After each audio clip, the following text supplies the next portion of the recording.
అందరికీ నమస్తేనల్లా welcome to సాఫ్ సీదా ముచ్చట. తెలంగాణ హైకోర్టు ఎమ్మెల్యేల అనర్హత వేటు మీద చర్యలు తీసుకోవాల్సిందే అని అసెంబ్లీ స్పీకర్ సార్కు ఆర్డర్ వేసిన ముచ్చట చూసిండ్రు కదా. ఇక దాని మీద మాజీ మంత్రి హరీష్ సార్ కూడా జర ఆలస్యమైన న్యాయమే గెలుస్తుంది అనుకొచ్చిండు. కోర్టు తీర్పును స్వాగతిస్తున్నామని చెప్పబట్టిండు. ఇలా హైకోర్టు ఇచ్చిన తీర్పు కాంగ్రెస్ పార్టీ విధానాలకు చెంపపెట్టు. కాంగ్రెస్ పార్టీ అంగట్ల జీవాల లెక్క ఎమ్మెల్యేలను కొంటున్న దానికి సరైన గుణపాఠం చెప్పేటట్టు తీర్పు ఇచ్చింది.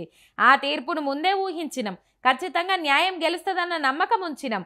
అందుకే హైకోర్టు తీర్పును మనస్ఫూర్తిగా స్వాగతిస్తున్నాం. తొందరగా అసెంబ్లీ స్పీకర్ సార్ పార్టీ మారిన ఎమ్మెల్యేల మీద వేటేస్తే అటెంకొచ్చే ఉప ఎన్నికల్లో మా కారు పార్టీ గెలుపు తథ్యమనుకొచ్చిండు హరీష్ సారు. ఇప్పటికే ప్రజలంతా కాంగ్రెస్ కు శాపనార్థాలు పెడుతుండ్రు. ఏ వర్గమోళ్ళు కూడా ఈ ప్రజాపాలనలో సంతోషంగా లేరు. ఈ ఉప ఎన్నికల్లో గెలిచి బీఆర్ఎస్ సత్తా ఏందో చూయిస్తామని సురుకులంటియ పట్టిండు.